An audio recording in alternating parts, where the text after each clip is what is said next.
Bonjour à toutes et à tous, bienvenue dans le podcast La Soirée, salut Big Rusty. On va parler des derniers changements de l'UFC Paris. Les gars, donc Taylor Lapillus, it's official. Taylor Lapillus affrontera Brandon Lafrane, donc qui nous vient d'Irlande, qui était un combattant en 8-0 en carrière, qui devait à l'origine affronter Yanis Ghemmouri. Et Monsieur Ghemmouri qui finalement affronte William Gomis dans un choc franco-français, on va voir tout ça. Donc la carte est sauvée suite au forfait de l'adversaire de Taylor Lapillus à l'origine, et franchement je ne doute pas mon plaisir, parce que finalement les deux combats qu'on a de remplacement sont plus que des combats de remplacement, selon moi sont même plus intéressants que les combats qu'il y avait à la base. Big Rusty, générique. Soit.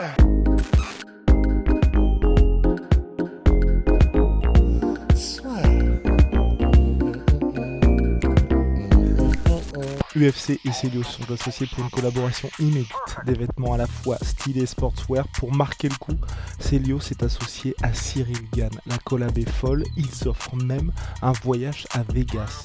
Pour l'UFC 296, lien dans la description. Let's go.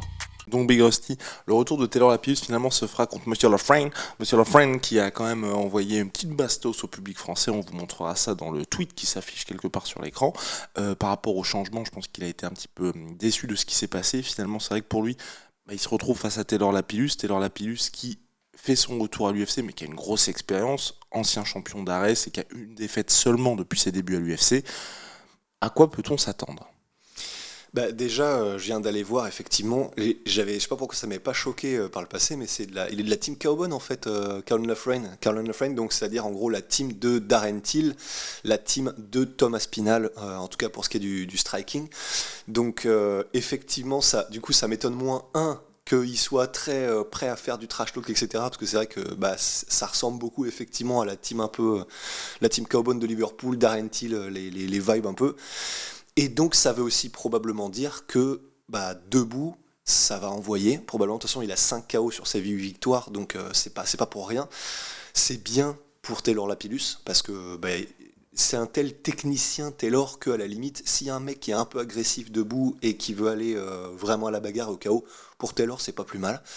Donc, et le fait qu'il ait fait du trash talk en mode j'emmerde les Français, je sais plus ce qu'il a dit, mais c'était un truc qui était équivalent, tant mieux, parce que du coup comme ça, alors on va en parler après du choc franco-français, parce que pas forcément là c'est pour les Français ça fait chier, mais en tout cas pour ce combat là c'est parfait, parce que du coup ça met un peu de piment, ça met un peu de ok, là on a vraiment envie que Taylor lui fasse la peau dans la cage, parce que pour représenter, parce que il a trash talk, c'est bien pour un petit banger, et pour que du coup les Français qui suivent un peu ça de près soient encore plus motivés le jour J pour soutenir, et dans le public, etc. parce qu'il y a cette histoire, quoi. Et pour le coup, moi ce que j'aime bien avec le combat Taylor contre Lafrane, et c'est dommage qu'on soit dans une situation où c'est un combat en short notice, moins d'une semaine, c'est qu'honnêtement ça aurait mérité, tu vois, qu'il y ait une vraie promo autour de ce combat-là, parce qu'on a vraiment ce côté, comme il y a de temps en temps avec l'UFC, deux jeunes espoirs, même si Taylor est dans une situation particulière, où là,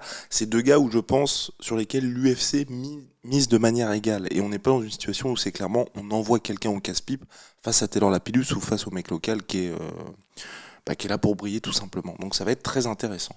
Big Rusty, William Gomis contre Yanis Ghemmouri. Sur le papier, ça m'a l'air très équilibré. Sur le papier, ça m'a l'air d'être un banger qu'on devrait avoir quasi exclusivement debout, ou je m'abuse? Je m'abuse. Ça peut aller partout, mais ça risque effectivement de rester debout. Il y a des chances. Après, faut voir. C'est vrai que c'est tellement en short notice, donc pour l'un et pour l'autre, que peut-être qu'ils se reposeront. Ils n'auront peut-être pas le temps de travailler un truc. Par définition, ils n'ont pas eu tout un camp d'entraînement pour travailler des automatismes et faire certaines choses en particulier face à cet adversaire particulier. Donc probablement qu'effectivement là, ce sera plus en libre, en free flow, en tout cas, ils pourront et ils devront probablement s'adapter énormément sur le moment, et avoir vraiment, comme ils n'ont pas eu le temps de se préparer, un MMA peut-être un peu plus organique, et un peu plus, comment est-ce qu'on dit déjà, naturel. Ouais, naturel. C'est un naturel. Ouais. Non, mais si c'était pas ça finalement, Big Rusty, le MMA. Comme ça, on te prévient sur le pouce, t'affrontes quelqu'un. À l'ancienne en fait, hein. Ouais. Ça nous rappelle notre jeunesse. Ouais, c'est ça. Mais oui, effectivement, c'est un peu comme tu sais, les premiers UFC où les mecs qui allaient au Vale Tudo, en fait, tu savais pas qui t'allais affronter avant de rentrer littéralement dans la cage.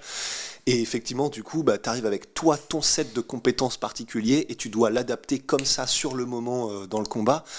Donc effectivement, ça peut faire un combat qui, du coup, comme il sera peut-être moins calculé, sera peut-être encore plus spectaculaire.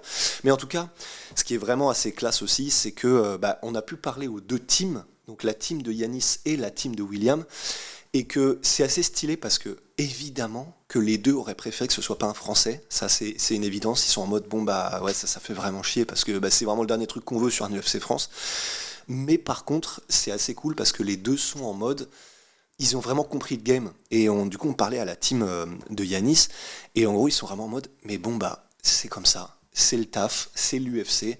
De toute manière, oui, ça fait chier, mais si on veut progresser, si on veut monter, il faudra qu'on affronte tout le monde. On affrontera des Français probablement au bout d'un moment. Et ils sont sereins par rapport à ça. Ils sont déjà juste en mode concentré, en mode machin. Donc, rien que ça, c'est con, mais ça fait plaisir. De ce côté, vraiment, ils ont pigé tous que c'était professionnel d'abord, et puis bah après on voit pour ce qui est du sentiment, parce que c'est un Français, un machin. Et donc ça c'est cool. Et de la part de Yanis Ghemmouri, même s'il a déjà fait des combats en featherweight, notamment au Brave et en catchweight aussi, à 63 kilos, mais bah ouais voilà, enfin ballsy du coup de la part de Ghemmouri de se dire bon bah j'avais tout prévu pour faire le combat en moins de 61, allez je le prends comme ça au pied levé dans la caté d'au-dessus. Donc enfin oui, bien sûr, de toute façon, le plus important pour eux, et c'est d'ailleurs ce qui revenait aussi quand on parlait aux deux teams, c'est le plus important, c'est juste qu'on combatte en fait. Et ce qui se comprend, et c'est pour ça que c'est déjà le vrai soulagement, c'est qu'on les verra au moins, qui s'affrontent l'un l'autre, c'est chiant, mais au moins on les verra, et les deux seront là, ils pourront être payés, ils pourront peut-être montrer ce qu'ils savent faire là lors du combat. Donc c'est cool de la part de Ghemmouri qui sont en mode bah les couilles, que ce soit dans la quête dessus, on y va quand même. De la part de Gomis pareil, en mode bon bah oui, j'affronte quelqu'un qui n'a pas encore fait de combat à l'UFC, j'affronte quelqu'un qui est un prospect, qui est du coup une pépite, un petit nouveau qui arrive, et donc contre lesquels je pourrais avoir beaucoup à perdre parce qu'il a déjà plusieurs combats, plusieurs victoires à l'UFC, Gomis. Donc enfin c'est vraiment stylé que les deux soient en mode on s'en fout, le plus important c'est de combattre, pas de calcul, et on y va. Enfin, c'est vraiment de bon augure pour la suite, qu'ils soient autant en mode, c'est pas grave quoi. D'accord à 100% Big Rusty, le seul point négatif évidemment c'est au niveau de l'ambiance et puis au niveau d'une France qui va être scindée en deux finalement, parce que là l'idée c'était que vraiment tout le public de l'Accor Arena soutienne tous les Français, là ça va peut-être mettre une ambiance un petit peu chelou. Big Rusty, je pense qu'on a terminé sur ces deux combats qui sont annoncés en short notice pour cette UFC Paris. C'est ouais. Tu fais quoi? Enfin, dans le sens, ça va être bizarre de voir un public. Enfin, tu fais quoi? T'exultes si jamais il y a un finish, mais du coup t'exultes pour un Français. Ouais, j'avoue, c'est bizarre. Mais surtout qu'en plus, pour le coup, je pense que, et c'est là où pour moi c'est d'autant plus compliqué, on va dire, ce combat-là, c'est que ces deux gars, je pense, où il y a beaucoup de personnalités qui seront à l'Accor Arena qui ne les connaissent pas. Et donc du coup, tu vas arriver, tu vas faire il y a un Français, c'est parti, on va le soutenir. Il est contre un autre Français, c'est chaud. Enfin, à mon avis, ça va créer une ambiance bizarre. En plus, je crois que le combat sera en main card parce que Yanis Ghemmouri était prévu pour la main card. Donc là aussi, un peu dommage, on va dire, que ça crée cette dynamique-là. La parade, du coup, pour ceux qui regardent, c'est juste misons tout sur les entrées. Dans le sens, les entrées, on leur fait la fête comme Jaja. Et après, bon bah, après tout le monde se tait. Comme ça, au moins, c'est pas un bruit dans la salle. Non, mais ouais, voilà. Au moins, sur les entrées, on mise tout. Et comme ça, ils seront en mode, putain, là, on est respecté de ouf.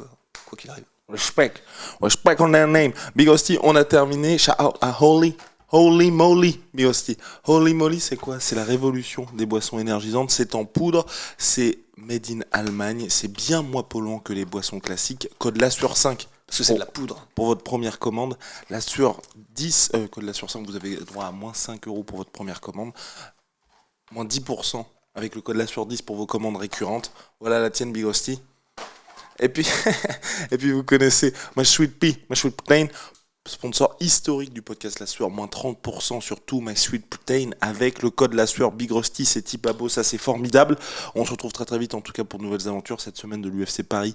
On charbonne comme jamais, il y a Coco qui est ici présent, qui revient fraîchement de Thaïlande. On ne sait pas ce qu'il a été faire là-bas, mais on vous laisse on voulait s'imaginer. En tout cas, il est direct dans le bain. C'est En vrai tout cas, que il pour n'a pas lui- dormi beaucoup. Ah, il a pas dormi beaucoup. Donc en plus du décalage horaire, c'est vrai qu'il a une mine un petit peu bizarre. Et vous inquiétez pas, on fera tous Non, les mais tests j'avoue- nécessaires. Non, Oui. disons quand même, non, il a pas fait de trucs chelous en Thaïlande. Hein, c'est faux. Juste au cas où, Oui. tu sais, au cas où les gens Non, commencent à se dire, les mecs de la sueur vont faire des espèces de tourisme Oui, sexuel non, chelou. non, c'est vrai, Évidemment que non. C'est vrai, évidemment que non. Enfin, évidemment que non.